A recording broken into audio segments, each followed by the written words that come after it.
그 심각하네요. 이거는요 무효입니다. 아 무효야. 무효입니다. 무효입니다. 그 하자가 무효입니다. 와 이거 진짜. 조의대 판결은 무효입니다. 오. 지금 그 부분을 지금 말씀하셨다면 이건 무효입니다. 그렇지. 이거 예, 그래서 진짜 그 부분을 심각해. 좀 말씀드리고자 네, 말씀을 알겠습니다. 드렸습니다. 예. AI답게 하나하나 짚어주시기 바랍니다. 먼저 이 큰 틀을 먼저 말씀을 드리고 싶습니다. 헌법 103조는 법관은 헌법과 법률에 따른 판결을 해야 됩니다. 판사든 대법관이든 대법원장이든 헌법에 따른 판결을 해야 됩니다. 지금 문제가 되는 게 바로 12조 1항의 적법 절차, 그 부분에 대한 문제를 지금 처음에 짚는 겁니다. 네. 먼저 큰 숲을 말씀을 드리면 대법원 전원 합의체에 대한 근거 규정이 법원 조직법에 있습니다. 16조 4항에. 아, 네. 거기에 분명히 구성과 운영은 대법원의 규칙으로 정한다. 이렇게 돼 있습니다. 네, 대법원 규칙. 그거에 따라 대법원이 규칙으로 정한 게 바로 대법원 전원 합의체 회부 및 운영, 내부 규정, 내부에 관한 내규가 있습니다. 내부 규정이 있어. 예, 여기서 문제되는 것을 하나씩 짚어보겠습니다. 네. 4월 22일 오전이라고 알고 있습니다. 배당이 됐습니다. 소부에 배당됩니다. 그렇습니다. 소부, 작은 부, 대법원 2부에 배당이 됐습니다. 네. 그러면 전원 합의체의 회부가 되려면 그 내규 4조 2항에 소부의 심리를 거쳐야 한다. 의무 규정입니다. 아, 소부의 심리를 거쳐야 한다. 전원 합의체 회부의 전제 의무가 소부의 심리, 즉 내용을 검토해야 됩니다. 그 내용을 검토하면서 거기서 이 부분은 전원 합의체에 회부하자는 의견을 내던가 거기에 주심 대법관이 회부하자고 하던가 그것이 바로 내규상의 전제입니다. 그런데 배당되고 2시간 만에 심리도 없고 2시간 만에 조희대가 직권으로 회부했습니다. 직권으로 회부할 권한은 있습니다. 다만 이번 사안처럼 야당의 대표가 대통령 후보인데 국민의 전폭적인 지지를 받는 이 대통령 후보에 대해서 본인이 직권으로 그것을 상정한다, 회부한다고 하면 정치적 중립성에 대단히 문제가 될 수가 있습니다. 그렇죠. 나머지 부분에 대해서 그러면 클리어할 자신이 있어야 됩니다. 그렇지. 그런데 2시간 후에 회부해놓고 규정상으로 보면 월 1회입니다. 월 1회에 심리가 열려야 됩니다. 아, 월 1회. 월 1회에 심리가 열려야 됩니다. 그런데 2시간 후에 회부해놓고 심리했습니다. 1회 심리. 그리고 이틀 후에 24일 날 또 심리했습니다. 마무리했습니다. 네. 이게 왜 문제가 되냐면 회부를 했으면 8조 1항에 분명히 최소한 10일 전 최소한 10일 전에 대법관에게 기일을 통지하여야 한다. 오. 통지하여야 한다. 최소 10일 전. 그런데 22일 날 회부 결정을 심리도 걸치지 않고 회부해놓고 그날 그냥 바로 10일도 아닌 뭐 몇 시간도 아닌 몇 분 후에 바로 심리를 해버렸습니다. 내부 규정을 벌써 2개 어겼습니다. 2개 어겼습니다. 네. 그리고 또 그 다음날 이틀 후에도 최소 10일 어겼습니다. 3번 어겼습니다. 더 중요한 거 10조에 보면 대법관들에게는 재판 연구관들이 있습니다. 이렇게 전원 합의체 회부가 되면 정말 중요한 사안입니다. 전원 합의체라는 게 본래 판결을 바꿀 때 주로 판결을 바꿀 때 내용은 좀 이따 말씀드리겠습니다. 네. 따라서 재판 연구관들이 부지런히 수만 페이지를 읽어야 합니다. 네. 그리고 연구 보고서를 작성하여야 한다. 하여야 한다. 연구 보고서를 작성하여야 10조 작성하여야 한다. 그래서 대법관에게 전달하여야 한다. 그런데 배당되고 2시간 만에 회부한 것도 문제인데 1회 심리를 하면 재판 연구관들 연구 보고서도 없을 확률이 높고 전달되지 않을 확률도 높고 이틀 후에 해버리면 역시 똑같은 상태 재판 연구관들 읽어보지도 못하고 연구 보고서도 없을 확률도 높고 전달도 안 됐고 나머지 9분들 찬성 다수 병풍이라는 평가를 비판을 면할 수가 없다.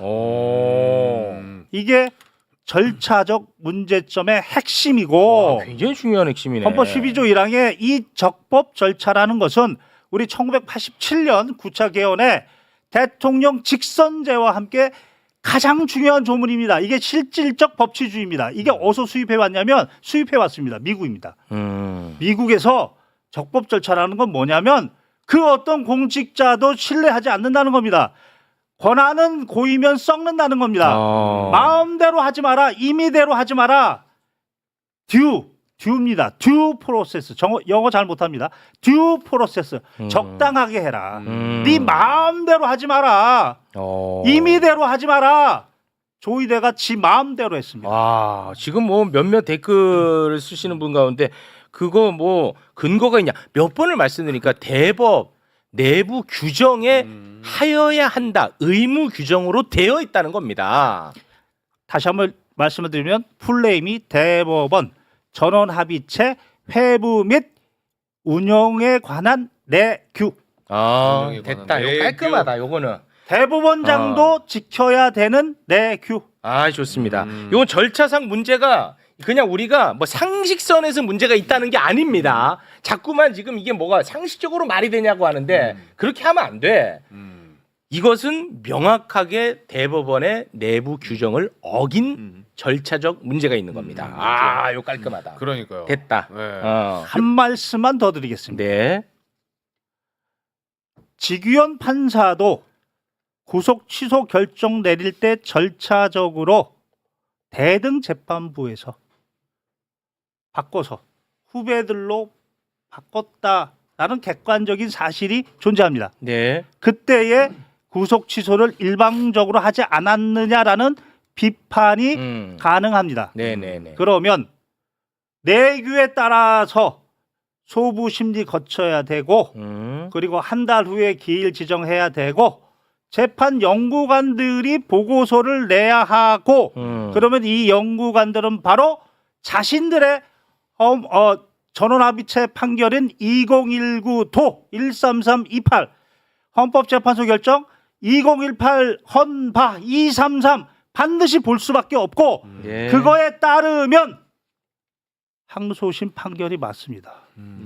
이 보고연구소가 들어오지 못하게 급하게 이렇게 하지 않았느냐는 비판을 면할 수가 없다. 아유, 좋습니다. 요거 깔끔해. 요건 됐다. 절차적으로. 네. 화날만하네. 아, 화날만해. 들어보니까 전화 안 하는 게 맞았어. 화날만해. 들어봐야지. 저런 얘기를 들어봐야죠. 화가 날만해. 들어보니까 알면은 더 화가 나. 그러니까. 더 화가 나지. 왜냐하면 정확하게 규정 의무상이 있는데 안 지켰으니까 화나지. 요거는 뭐 우리 민주당 법률위원장님이 나설 필요도 없어 보입니다. 네, 깔끔하네요. 깔끔한데. 추가적으로 하나만 말씀드리면 이제 이게 아까 그 우리 변호사님 잘 말씀 주신 것처럼 대법원 전원합치 심리 절차가 관한 내규 이제 어쨌든 대법원이 확립해 놓고 스스로 이제 준수해야 되는 내용인데 월 1회입니다. 세 번째 목요일 날 이 전원합의체 사건 합의기일이 지정돼야 되는데 4월 22일 날 첫 합의기일이 세 번째 목요일이 아니에요.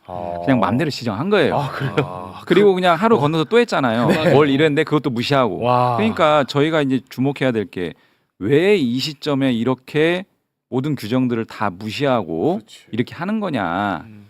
의도가 분명히 있는 거거든요. 아, 이재명 후보 날리려고 네. 한 거죠. 그리고 두 번째 저는 더 핵심적으로 심각하게 보는 게요.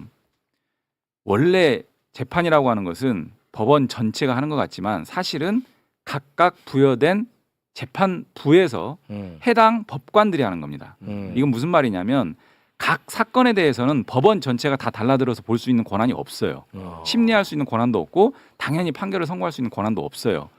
해당 부의 법관만 권한이 주어지는 겁니다. 그렇지. 그게 재판권이거든요. 네. 그런데 잘 보시면 4월 22일 날 소부의 배당이 처음으로 됐잖아요. 네. 그런데 어제 그 대법원에서 배포한 보도 참고료 자료를 보시면은 아예 대놓고 이렇게 써놨어요. 자기네들이 대법원에 사건이 접수된 이후 신속하게 제1심 원심 판결문 공판 기록을 기초로 사실관계 쟁점 파악에 착수했다.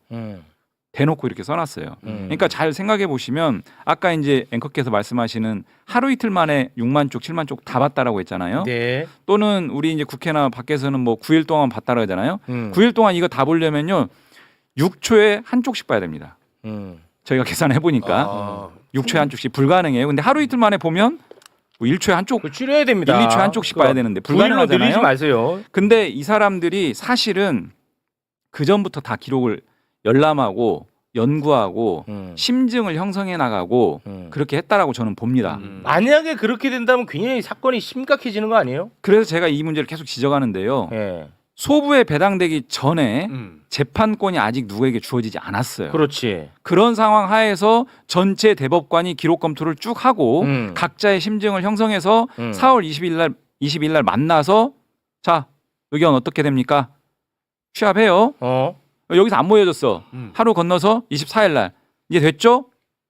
만약에 이런 프로세스일 가능성이 매우 높잖아요. 지금 와, 그거 심각해지는데. 이런 프로세스였다면 4월 22일 날 소부 배당 전 또는 전원합의체 회부 전에 재판권이 없는 상태의 대법관들이 그렇지. 기록을 보고 검토하고 저는 사실 이 과정에서 서로 의견 교환했을 가능성도 높아 보이고요. 조금 더 나아가면 직권남용 아니에요, 그거?